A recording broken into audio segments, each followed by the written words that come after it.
Good evening, everyone. I welcome you all to session number 8 of ICF interview series. And today we have two very senior ICF members, Surit Das and Venkatesh, in conversation. So over to you, Surit and Venkatesh. Good evening, friends. Thank you, Vivek, for enabling this conversation. So, I'm Venkatesh, and today I'm in conversation with Surit Das. Just before we begin this conversation, I would set a context to the conversation by introducing the editorial background from which both of us come from. Surit began editing at the think tank in 2002, and he has been freelancing since 2015. Surit works directly for individual researchers and for research institutions and journals. I began editing at a publishing services company in 1997, and I have been freelancing full time since 2009. I work mostly for publishing services companies, and I specialize in the editing of humanities and social sciences books and journals. I also work with individual academics to help them publish their papers in international journals. This work is very different from what I actually do for publishing service companies. Apart from this, I also write, but that's not academic stuff. But I got an opportunity to meet Surit only in February 2018 during the editors' conclave in Chennai organized by Visa. It was quite a good conference. I had an opportunity to learn a lot from it. Surit gave a presentation on how you should think of freelance as a business. So we met for breakfast the next day and started a conversation, and that has been ongoing for 3 years now. So what I have found over time is Surit is not only an incisive copy editor, forensically analyzing the material he receives for edit, but also an exquisite editor making substantive changes to the document in quite an elegant manner. I got to see one of his edits, and that opened a new world to me. Maybe we'll talk more about it later. He's not only one of the exemplary editors I have known, but incredibly generous with sharing resources and ideas. But I would say he has a rather puzzling worldview. He often throws you out of your comfort zone, challenging you to lift from the depths of mediocre thinking about, especially pricing and the approach to editing. So, Shurit and I have been talking about editing very often in long conversations that we usually have. And we thought it would be instructive to broaden that conversation to include other editors and learn from their comments, especially because Shurit and I approach editing very differently. One example is the so-called brief, within which you need to edit your stuff, whatever you receive. And in your opinion, who decides the brief? At least in the publishing services framework or domain, it is always the publisher who defines the brief, or my publishing services client. But Shurit completely holds a different view, and I got to know it long back. In fact, Chitra wrote a very long Facebook post about how you should actually define the writing or the brief for the work you do. So now I would request Shurit to tell us what he thinks about that brief. Can you explain that, Shurit?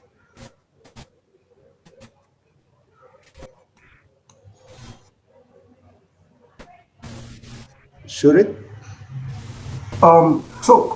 As always, context, which is, yeah, can you not hear me now? Yeah. Okay. So, as always, the context determines everything. The publisher, the publishing services company. So the scope is defined there as either an in-house editor or a freelance editor to basically perform the tasks that they have contracted to do. So the editor's leeway is, well, non-existent. The editor doesn't really have much of a scope. This is from my own personal, very brief experience with the publishing service company back in 2007 to 2008. But I have always felt before and after that experience, and I continue to feel that it is the editor's right to offer suggestions. In fact, the duty, that's the job of the editor. So, as you said, my first experience was at a think tank. It was a tiny team of initially two, then after three when I joined, and when I left, about 5 editors. So that in that scenario, what we used to do is assume that the editor has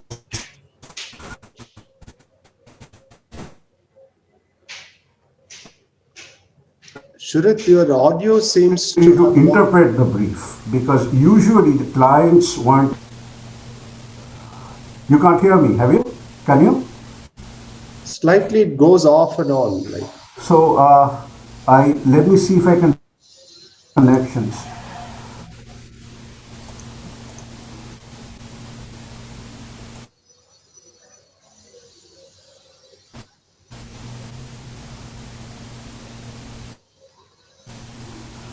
Yeah, I am not sure. This doesn't really this have. now it's better. Now it's audible, clear. Yeah. So when I look at a document, I think that you know, it's the equivalent of a doctor. That's an analogy I use all the time. You go to a doctor, you tell them what's wrong, what you need fixing, so to speak. I mean, if you have a stomach ache or if your hair is falling out, whatever it is, the doctor makes the diagnosis. The patient does not make the diagnosis. Patient does not know what can go wrong or what should be done. Similarly, the editor has to make that judgment. So that is the way I've always thought about it, and I've always thought of myself as a partner in the process. Maybe it's a personality thing, maybe it's even partly the way, the place I learned to edit. That's basically it. So this business of somebody else telling me how to do things is it's a little alien to me. Also, let me give you an idea of what happens sometimes when the editor, the editing manager, so to speak, is not an editor. So about 3 years back, I was doing a comparison of labor legislation in India and Brazil. And this was a book by an extremely famous labor economics, labor history researcher, very famous institution, very famous publisher. And first the project manager says, I am no editor. And then she says that you need to shorten the sentences because this is for an undergraduate course. Now, no undergraduate course in the world will look at a comparison of labor legislation, and the sentences were perfect. They were long, but these guys have been writing in English for 40 years. They were perfect. So we could finally persuade her around to my point of view, but that experience has stuck in my craw, so to speak. I don't think that I want to be in a situation like that again. So if you do not trust your editor to even make suggestions, then the editor is probably best off working for you.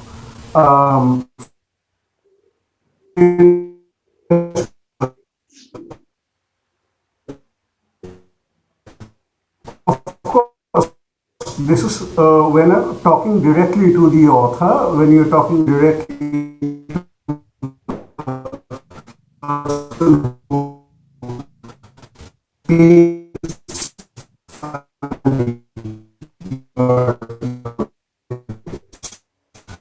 if that's it, that's all I have.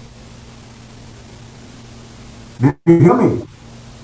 Yeah, in between, there's a message that appears that your bandwidth is low and your audio at times is quite goes in, like you're not able to hear you. Should I switch to my phone? Uh, Because I don't know how to fix this problem. I don't even know if it is at my end. okay. No, if you wish, if you think your phone would be better, then maybe you can switch to your phone. Yeah, I'm doing that right now. Why don't you keep talking meanwhile and move on to the next issue if there is one? Because Sure. I've said whatever I needed to say about the brief. Yeah. So it's like most of the time, the leeway for us editors deciding the level of edit is quite small, or I would think it doesn't almost happen in an editorial services, publishing services setup. Uh, so, Shurit, here, like in editorial services setup, what usually happens is whenever you are given a task or a job or a book, something to edit, then they also define the rates for such edits based on the level of edit that you're expected to do. And I think that is one of the crucial aspects of being a freelancer, how much to charge your clients. So, what's your take on that? Almost, and I would say that when I got to edit for individual authors, the rates were quite fluid, I would say, and it was mostly based on what you heard is a good rate from the market, or the author himself either agreeing or negotiating with you about the price. It's actually the. I mean, I never thought that we could be the ones who could dictate the rates. What's your take on that? How has been your experience with that?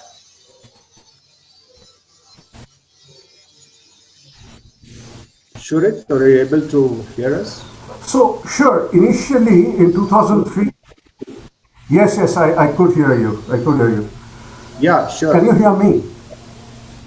I haven't yet logged in. Okay. So I should be able to. Let me try the final tier on the desktop, and then we'll see if I can switch to the phone. Sure. So about setting rates and so on. So again, if I define the level of edit, I define the rates, right? That's natural. Correct. Whoever defines the level of edit defines the rates. It goes hand in hand. And I don't have levels of edit. I don't offer levels of edit because um, I can't decide before I have actually edited the document what that level of edit is. And it's not, from my perspective, possible because I ask the same questions. Does the title make sense? Is the case made strongly enough? Can you hear me? Yeah, sure. Yes. Venkatesh, can you hear me? Yeah. I have gone Okay. off video for a while, so I can hear you. Oh, and so on. So I ask these questions. Is the argument made forcefully enough? Is there all of the words that are there? Do they need to be there? Do the tables and graphs, do all of them need to be there? Are the captions all right? Are the units all right? Do the numbers make sense? Are the units are the hyphens and slashes and so on, everything, the references, are the correct references done? So I ask that question of every document, okay? And that's the deal that I offer. This is what I do for you.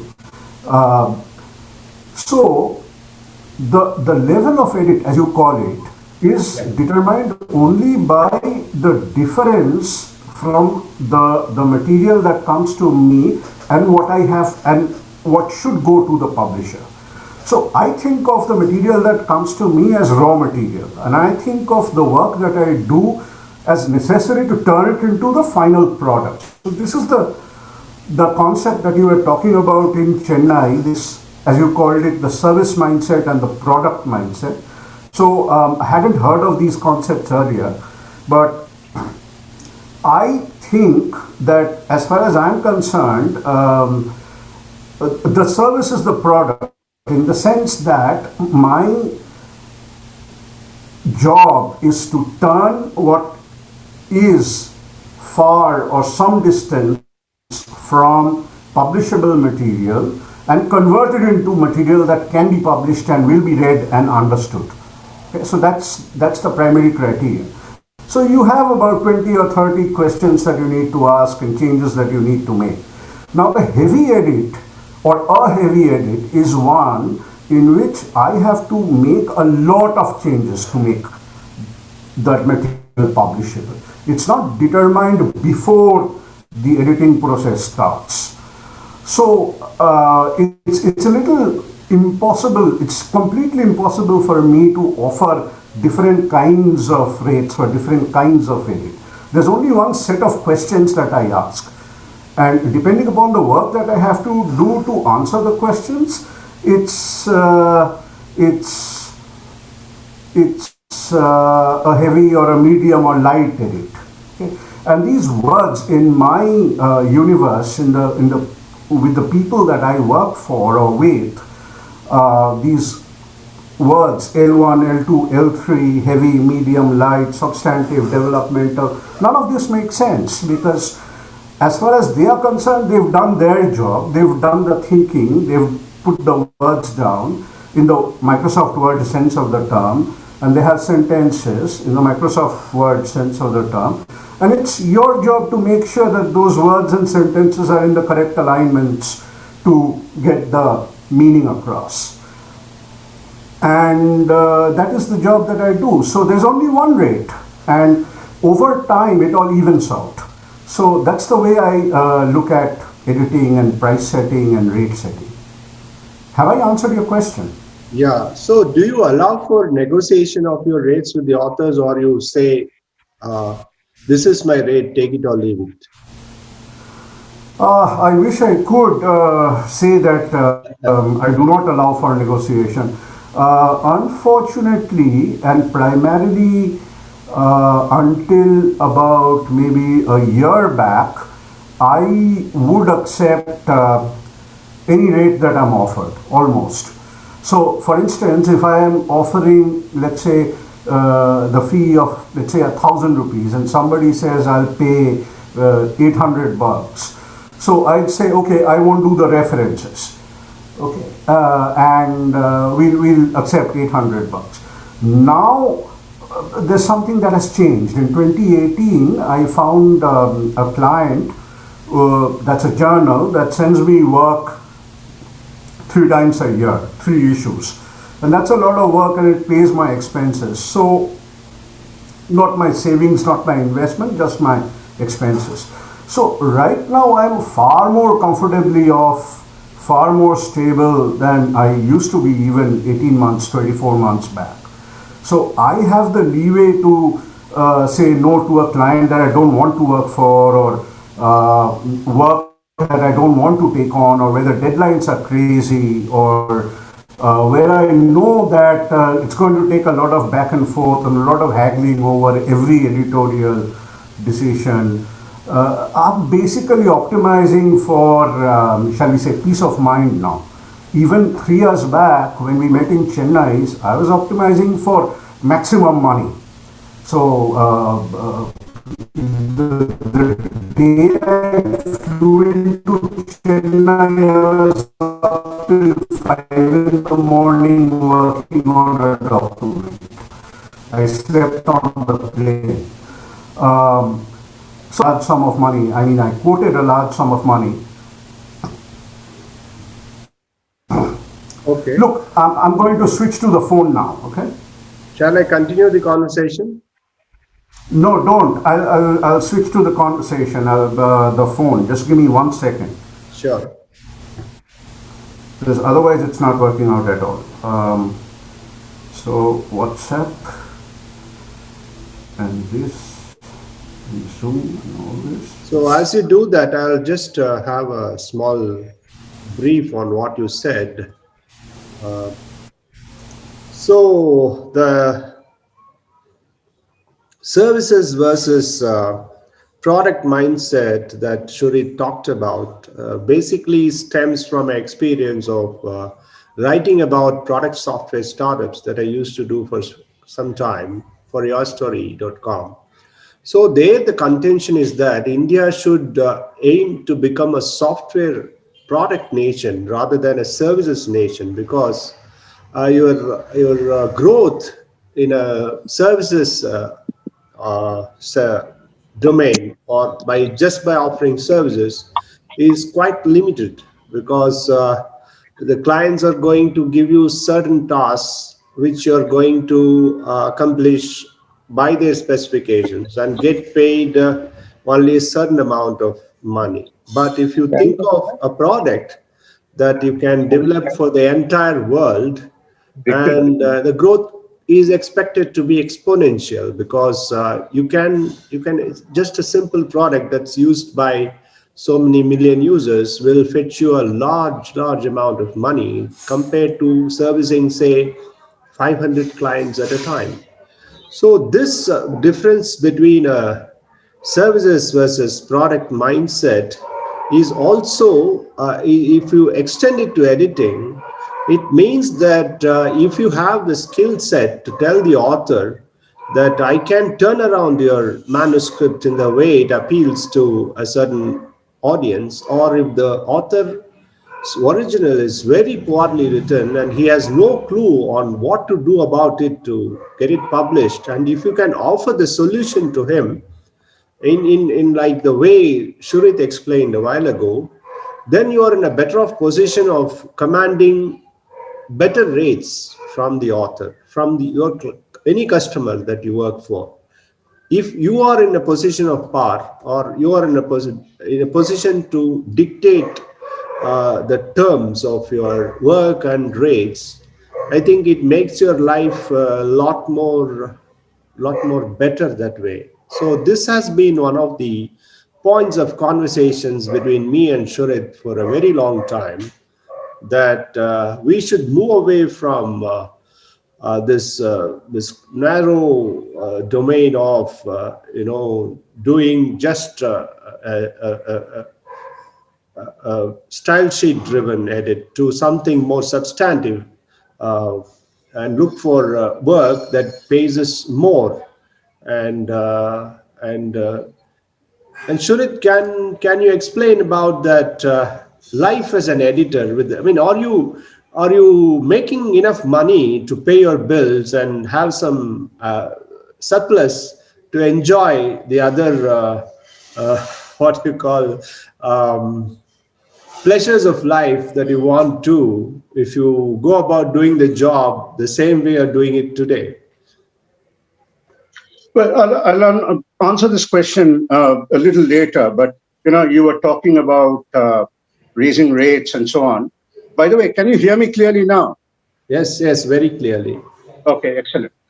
Um, so you're talking about style sheet driven editing, and you're talking about solving problems. Um, First is that the primary assumption there is who's sending you the work. Are you looking for your own work, or is somebody sending you the work? Now, the moment you talk about moving away from style sheet driven editing to, I don't know, what would you call it? Editor driven editing, let's call it, for lack of a better expression.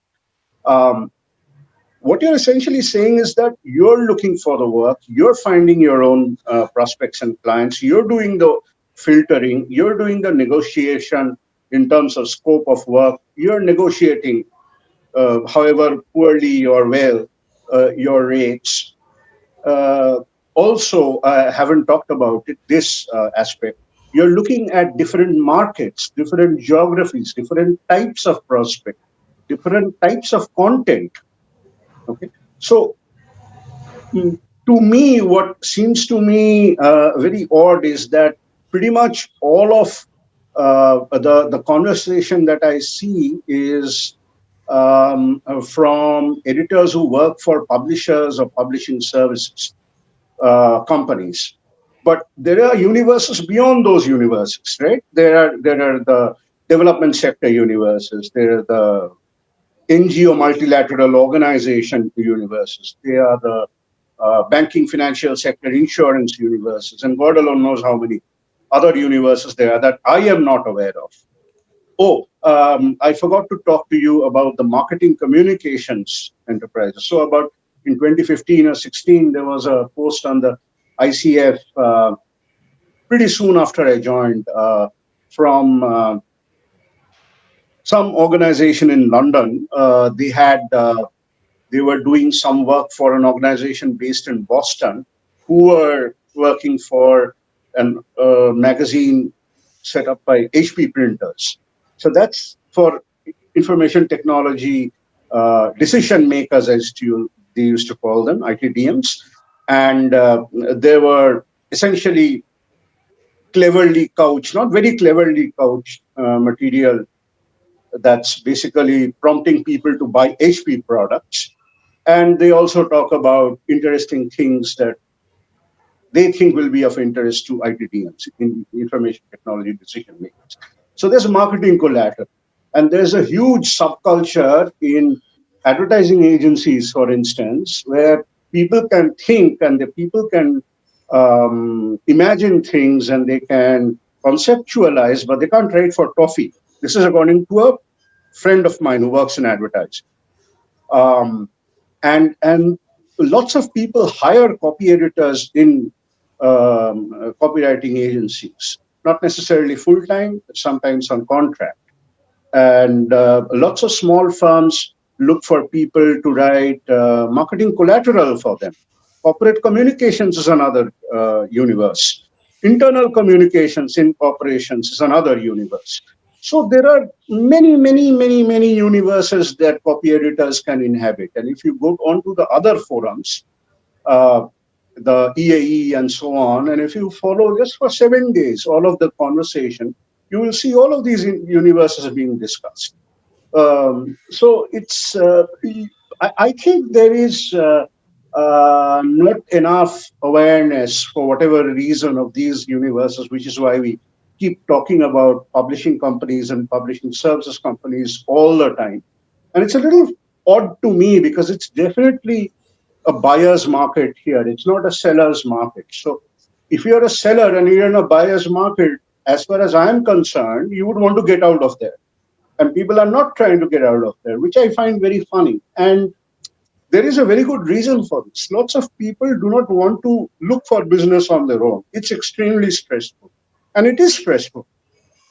It is very hard to send out cold calls or cold emails or keep talking to people or print up your LinkedIn profile and look for work and constantly expose yourself to this barrage of no, I don't want to work for you, or you ask too much, or you ask too little, or you're not getting enough work done. So exposing yourself to that universe of negativity, shall we say, is hard. It's easy for me because I used to be a salesman, so I don't take any of this personally. I can't take any of this personally. All of this is information. If you tell me you don't want to work for me, it's too much, it's too low, without even looking at the work, I know you're not my prospect. I move on to somebody else. I appreciate a quick no. So if you're not looking for uh, your own work, you're not going to be able to move into other markets. If you're dependent on other people, they will determine your rate. So that's a fact of life that you need to adjust to. The other thing is about the type of work that you do. So if you're doing, let's say, dissertations, and you want to branch out and you don't want to go into other geographies, that's a problem because that's where the money is. Also, there is a category within dissertations, which is mature students who have a lot of money going into dissertations to advance their careers. That's not a market that anybody seems to be aware of. There's yet another market, which is the BA level dissertation. Over the past 5 years, there are lots of universities that are talking about having the BA students write a dissertation, 20,000 words, 30,000 words, but there's a market there. So you need to be aware of it and you need to look for it. There's yet another issue before you talk about uh, expanding income, expanding horizons, which is, do you look at it as a business? Do you look at it as a hobby? If it's a hobby, if there are no targets, if it's just fun or passion, then of course none of this makes sense. But if you're looking at it as a trade and you need to pay the bills and you need to have money left over, then you start thinking about what's the game plan, what's the end game here. Okay. So by end game, I mean like however old you are, however years of editing career you have left, whether it's 50 or 5, um, where do you want to stop working? How much money do you need? It's that simple. Okay. So about a year back, I watched this video by some financial services company. It's called BlackRock, actually. It's a pretty well-known, very large investment fund. And they were talking about one definition of wealth, which is 25 years of expenses. Now, I have absolutely no idea how one goes about doing that on a copy editor's income. I have a feeling it's not possible. Yeah, I don't think you can actually plan for 25 years of your Yeah, I mean, look, it's expenses, having it I was in the bank. I was wondering. First I thought they were smoking something that wasn't legal. Then I thought that if they're talking about it and assuming that they're not smoking something that isn't legal, then they are either generating a lot of surplus. So they're the hedge fund managers and so on of the world. And then I was thinking, okay, how close can I get? Maybe I can't get to 25 years of expenses. Can I get to 2.5? I'm very far away from 2.5 years of expenses. And I was generally thinking about where the money is. And I was thinking, the McKinseys of the world and so on, uh, um, they have a lot of money. Now, here there is another problem. The problem is that I have a friend who works for PwC, and I was talking to him about sending me some work. And he said, don't even think about it. You have to work for them. Because if they give you a laptop, there's so many problems there. Basically, they don't outsource. It's that simple. They insource. Okay, there's security issues there. So there are issues. I mean, so you have to figure out where the money is, who doesn't have that kind of problem, who can outsource, what they need from you, and so on and so forth. So forget the 25 years. I'm just throwing in a number here. The point is, what's your end game? Where do you want to retire? When do you want to retire? How much money do you need? And you look at the expenses until then, you look at your savings, you look at your investment, and anything above that is surplus, right? Which you want.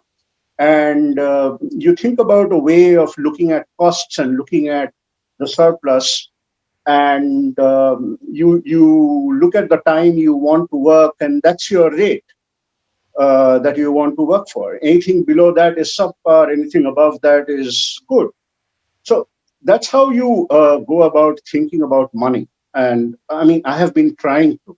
So initially, in 2003, I used to think that if you build a better mousetrap, everybody will beat a path to your door. Doesn't work that way. You can do as good a job as you like, but doesn't follow that everybody will be sending you work. There's yet another problem there.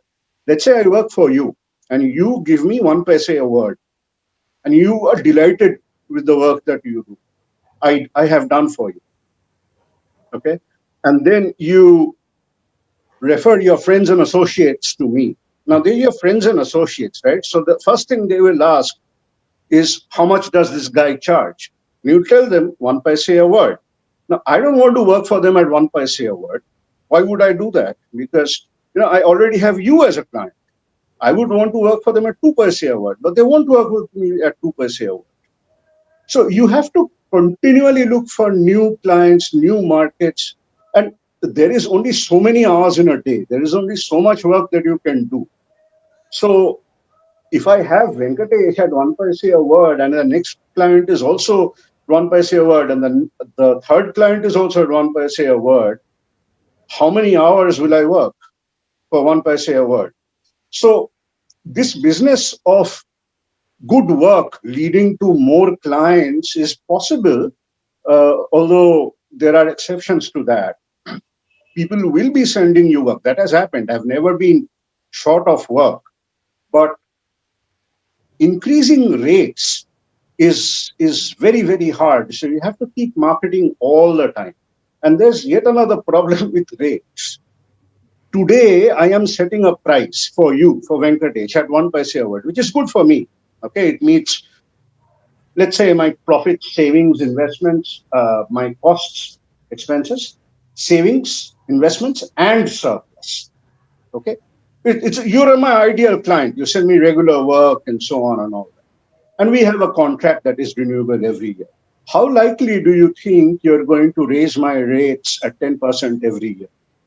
Not in a million years, right? Nobody does that. I don't think any client raises their rate. I've hardly heard of anyone telling me, coming back and telling me, I'm offering you X today and I'm going to offer you X plus some fraction of, say, 10% from tomorrow. No, never happened.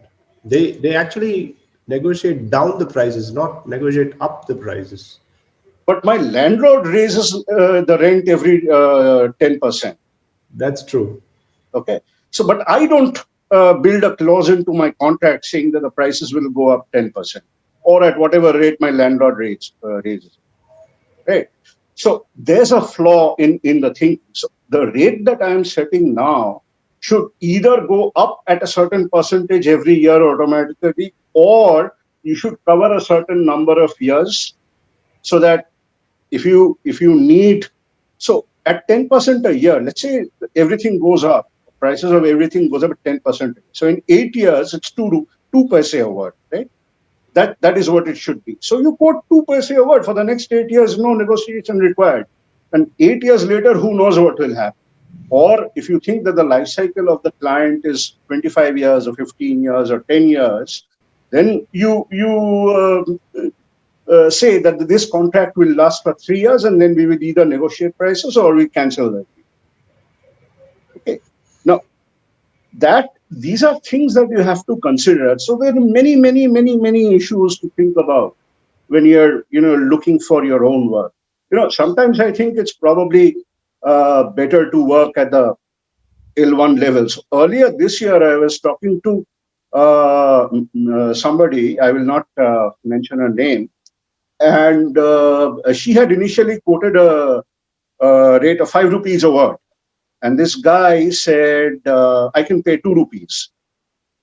Okay. And they did the work. And then after the work was over, she said, I was talking to her, I said, you probably lost money on this deal. If you had done an L1 job at 20 paise a word, you probably would have made more money.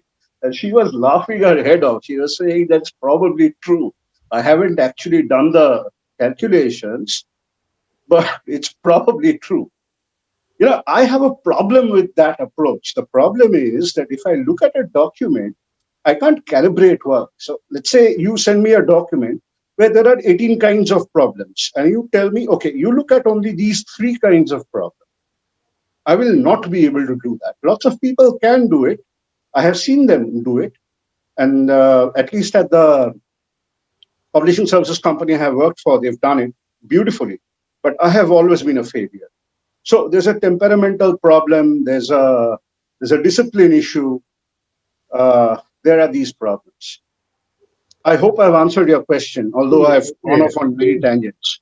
I think we have gone beyond what we set out to do, because here you have answered the questions regarding pricing first, and then marketing, then thinking of freelance as a business so as to make a profit for the next few years down the line.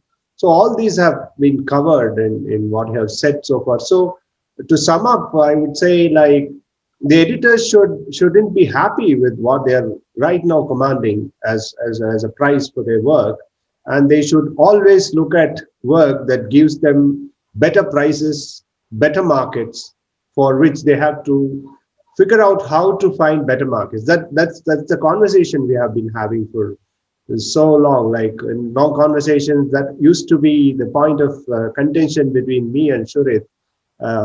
he always asking me, "Are you happy with the kind of edit you do and the kind of prices you command? And you have to look for better clients." That I have been unable to do so far. I have not been marketing hard. I have been not marketing hard for the 12 odd years that I have been freelancing. That has been one of my major handicaps. But slowly the world is opening up. So I want to be a humanities and social sciences editors for authors eventually. But how do I get there? That's where I'm thinking. Like my road is paved with questions on how do I get there, so that I'm comfortable at a place where I can get better clients and better rates. As Surit said, if you plan for all the inflation adjusted pricing, which is, I think it's quite impossible right now, because we are only uh, uh, we have to accept what our clients give us. We can't like ask for more. We can't say the CPP, the consumer price index, has gone up by so many points, so increase my freelance rates. That doesn't work in this world. So I think, Venkatesh, I'm sorry. I'll make 2 points and then I'll shut up. I know we have 18 minutes left. right. Uh, the first thing is about being happy. Now, that's a deeply personal thing. Okay. You can be happy. I mean, it's perfectly legitimate to be happy doing what you do. Okay. I have no arguments with that. The point is very simple. If you're thinking of running a business, then the business is a going concern that solves a problem that customers have at a rate that generates profits for the company year on year on year on year. It's very simple. That's like the law of gravity. Okay, there's no arguing with that. So if you're doing it for passion and joy and so on, buying fish, the Laurel and Hardy example I gave the other day, at $1, and then selling at $1, and you're happy with that, and you think that you need a bigger truck. Well, go for it. I mean, it's your life, your business. Do what you want to do, but that's not the way a business is run. And the second thing is that you said raising rates year on year is impossible. If you're working for publishing services company clients, yes, it is. But have you ever tried to write a contract with an individual who sends you work twice a year or 3 times a year, saying that prices will go up on the 1st of January every year by 7%, and had them say no? Unless you've tried it, and 10 out of 10 people have refused, you can't say, you don't have the basis to say that it's impossible. So that's a point I'd like to make. That's Okay. it. I'm done. Thank you. Uh, Before we move on to the other point we wanted to discuss, there is a question from Madhavan from Chennai, who is a publisher himself. He asks, how can freelancers make themselves scalable? I don't know what you mean by scalable. Yeah, Can yeah, you? I answered that question. So Yeah, yeah. basically, what it means is grow with unit of time, grow in whatever sense you mean. Okay, so the scale expands of the business. So the first thing is that there is one way, which is that you have other freelancers working for you, or you become a project manager, set up a firm, Surit Das Editorial Services, or Venkatesh Krishnamurti. You already have virtual paper. Hire 28 people, either freelance or in-house or whatever, take on work from people and turn it around. And then go downstream or upstream, whatever. I mean, say, or expand laterally. So offer LaTeX typesetting or overleaf or whatever, and then say, I'll typeset for you and say, I'll design for you. Then you acquire a printing press. I mean, well, not acquire, considering how many crores it costs, but have a tie-up with a printing press. So I'll print it for you and I'll deliver it to you, and so on and so forth. So that's one kind of scaling. So that's a game that I decided very early on in 2014 or so that I don't want to. The other way of scaling is to expand the value of services that you offer. So instead of doing what I understand is referred to as an L1 edit, say that I will work only with clients who want slow edits. Okay. So what that means is that you spend 40 years or 20 years working on a subject, you spend 1.5 years writing a paper. I will take 1 month to edit a paper. We will have as many conversations as you like. We will have as many rounds as you like. I will ask these 34 questions. So like you have on uh, Catherine O'More Clough's website, where she lists what she does. Yeah. It's mind blowing. Though the first time I read it, and if you You look mean at a the procedure, process? that 17-step procedure, Correct. uh, It's on that's the really awesome. it's on the iEdit this time. Oh, The okay. newsletter, ICF newsletter this time. Oh, okay. And in fact, Paul Beverly once somewhere asked the question, "How do you make a profit if you are so thorough?" Which is a brilliant question to ask. Uh, uh, but anyway, I'm sure she makes a profit and all that. She's figured it all out. She's been in the trade for 40 years. So that's one kind of scaling, right? I will, and if you want proofreading, please don't come to me. If you want only formatting issues, please don't come to me. Or you could say that I will do only formatting in Word for documents that cannot be typeset or do not need to be typeset. So there is this person on the forum who offers formatting services. And you were talking the other day about Marie Kreinen, who charges a euro For a reference. citation. Yeah. For, So where she lives in Amsterdam or whatever, it's probably not a big deal. Uh, and you could charge a euro living in Chennai for Who will pay citations. me? Sure, no one will pay me a euro for a reference entry. Here's the problem. How does Mariek think that somebody will pay her? How does Mariek think that somebody will pay? And how do you think that somebody won't pay? Do you know? Have you tried? That's the problem. We assume we're sitting at home and we are thinking that nobody will pay me. But have you tried? Have you looked for markets where it may be possible? Sure, in Chennai, you'll be laughed out. 75 rupees or 90 rupees a citation. Uh, but are you sure that the World Bank office in India will not pay that? Are you absolutely certain that the development sector firms in Bombay will not pay you? Or the banks will not pay you? But you don't know that. You haven't tried it. That's the point I'm trying to make. Even That's if the they pay, they are not going to come knocking your door. You have to go and knock their doors.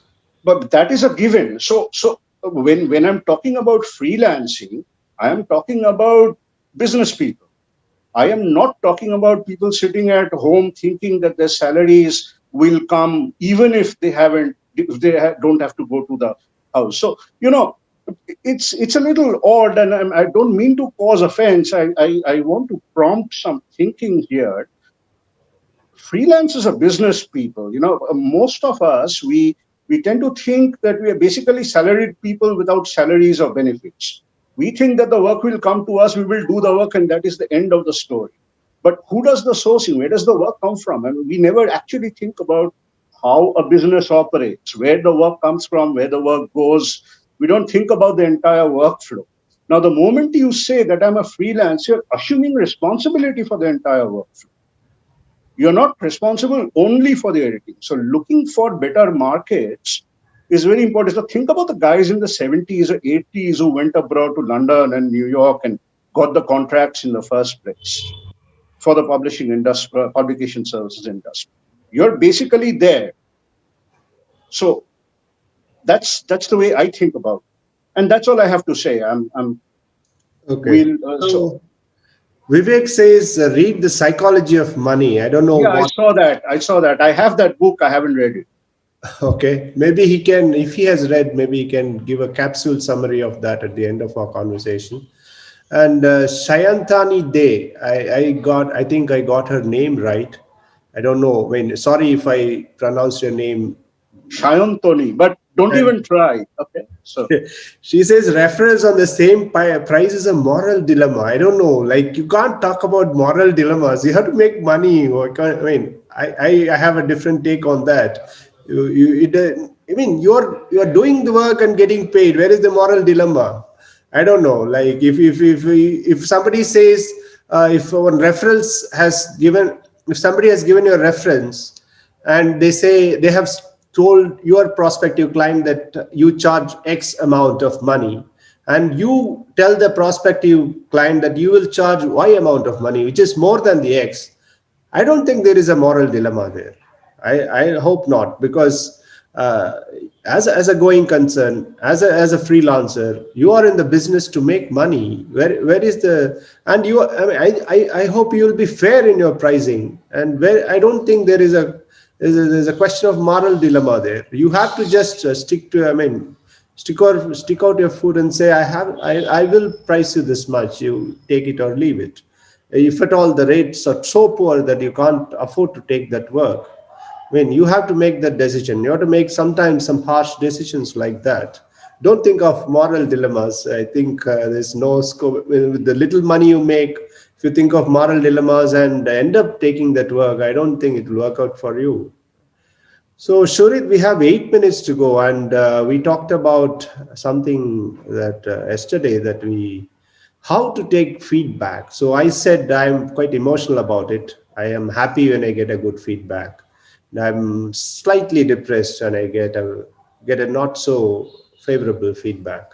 When the author says you have changed my meaning, I'm slightly depressed. I feel I shouldn't have done that. And the author says you've done a great job. I get into some, not exactly euphoria, but some sort of an happy mood. So you have something to say on that. How to win? That is also quite crucial when you run a business, because you can't be swayed emotionally all the time.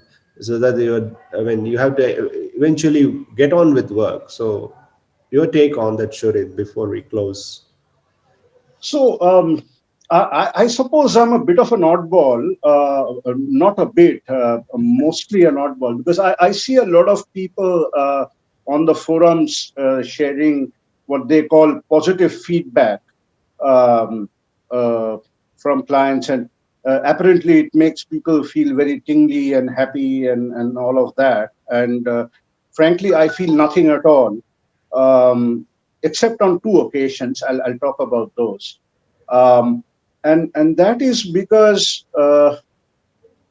I have always I don't enjoy being forced to read. Okay, for me, reading is a private, used to be a private, personal thing, and this not being able to choose what I read is something that I dislike. I have to put up with it because it's paid, it pays the bills. So what I read and what I do, these are jobs for me. It's a trade. It pays the bills. That's it. So I can't get emotional about it. But there were two exceptions.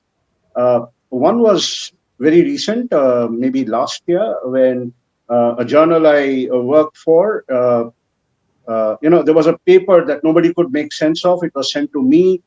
I had to speak to the author in Bangla. I practically rewrote the paper. I had to speak to him to understand what he was thinking. And it turns out that it made a lot of sense, except that when he put it into English words, he got all of the words wrong. So, checklist instead of typology, and so on and so forth. It was very strange. And we got it right. And they sent me a 50% premium on the payment. And they sent me a note, which I have preserved. I really appreciated that gesture. And about 5 years back, I think somebody acknowledged me in the introduction of the paper, acknowledgements of the paper. And they said I made editorial contributions to the paper, or I helped improve the thinking of the paper, some such thing. Now, until then, I had no idea that people could even do something like that. So, the positive feedback apart from that has never affected me in any way. I frankly don't have an explanation for why. I have a feeling that it doesn't really matter because I know how much effort I put in, and as long as I get paid in full on time and they send me more work and they refer people to me at a higher rate, I'm a happy man. I don't need words. Uh, and what is called negative feedback, I appreciate a lot. And that's a strange thing to say, but let me explain that. So, and I have said that I um, basically I do very heavy edits, okay, with borders on rewriting. I throw sentences around, I rewrite paragraphs, I move paragraphs around, I delete things, I suggest that things be deleted, I suggest that things be added, I look up references and request that tables or graphs be moved out. And 97 out of 100 times, there's no problem, the author approves it. It's happened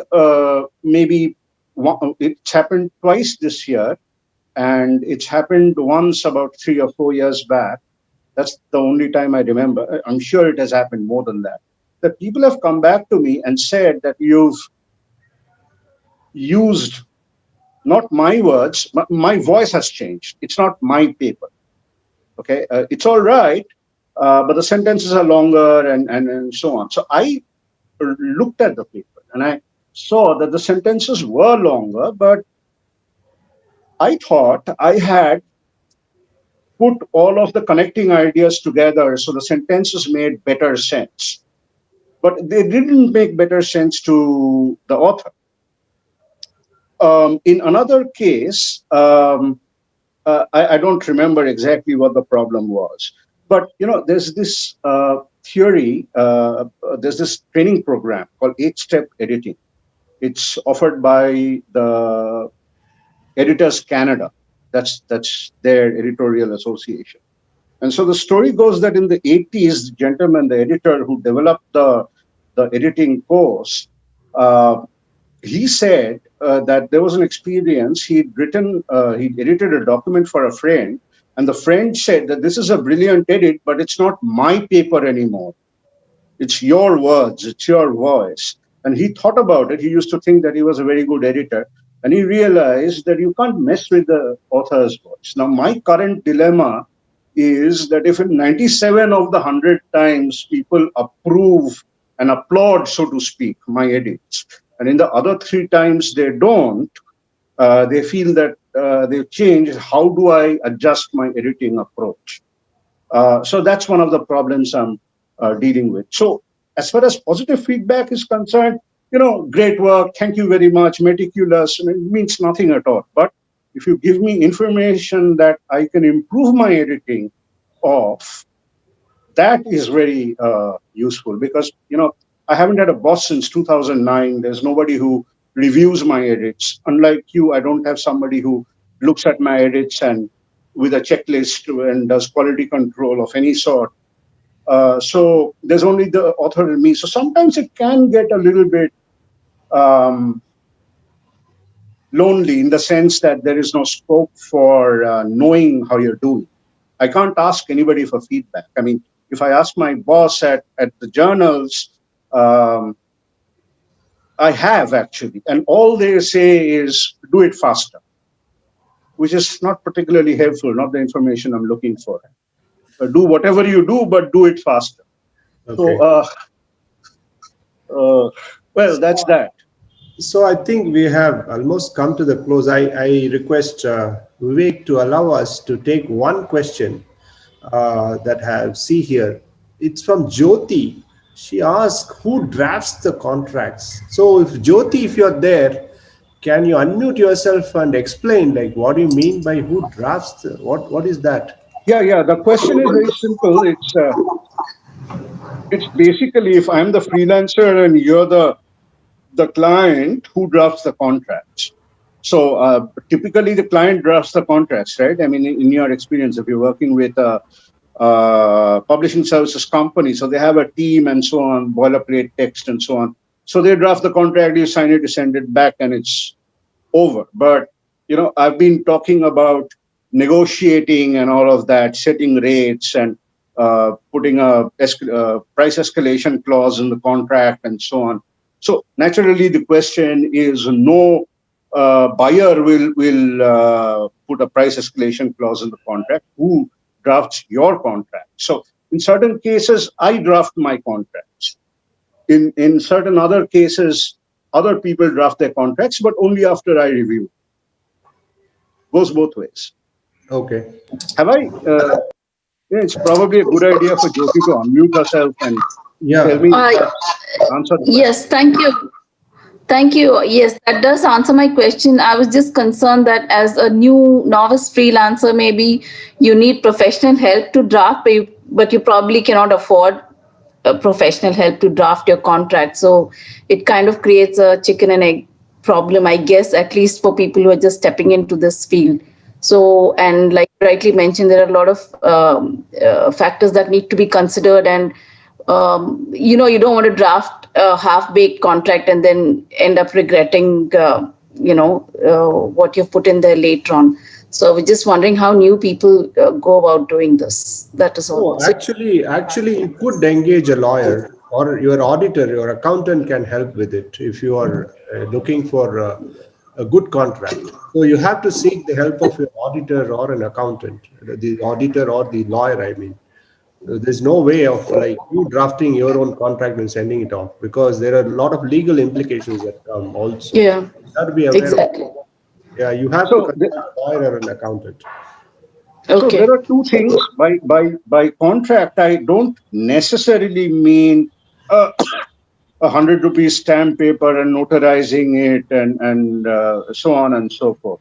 And I do have a contract like that. It cost me about $1,000. It cost me exactly $1,000 about 3 years back. So you should be able to generate $1,000 even if you're a new editor, or I think you should be able to. Please don't take offense at that. The other thing is that basically a contract is a set of uh, procedures that both people agree to. So when does the job start? When does the job end? What is the scope of the job? What is not covered by the scope of the job? So, for instance, if I am contracting with you for copy editing, I cannot ask you to also proofread or index or turn it into a PDF, right? So that sort of thing. And if you're doing a paper, I don't know what sort of editing you do. If you're doing an academic article, if you're contracted to not do the references, that should be mentioned there. And there's a book called The Paper It's Written On. It's about $4. That's about $300 or something like that on Kindle. You By could take a Peter look at Martin. that. It's a fantastic book. It goes into a lot of detail, but you can skip most of it. Could you put that in the chat box, please? Would Yeah, that be I possible? can. I will. Yeah, Yeah. Yeah. Thank you so much. sure. So I think I am seeing no more questions. So with that, we will end this session. Thank you, Surit, for provoking us to think. I thought that was one of the major aims of our conversation, provoking other editors also to think beyond their present situation and go after markets that pays them well, and so that they create a wealth that they wouldn't have imagined, like how to go about living as a freelance editor. So I think that way, I hope the editors in this session, whoever have participated, would have found some of the views expressed by me or Shurit, more by Shurit. Like in fact, he did most of this talking. So to have been useful for you in some way to apply that into your own work, so that you become better not only at work but also in life. Thanks a lot, Shurit, for this wonderful session. Thank you, Thank Vivek, you. for letting us have this conversation on the ICF, uh, you know, part of the ICF series of interviews. Thank you. Thanks, Venkatesh. Thanks, Surit, for a very engaging and thoughtful conversation. And next Saturday, which will be in 2021, we will have a travel series session by ICF members Anthony Day and her husband. And tomorrow we will have a session on MS Excel by Murugraj Shanmugam. So do join that because it's going to be the 50th session this year, 50th online webinar session for ICF. So see you all tomorrow at 11 a.m.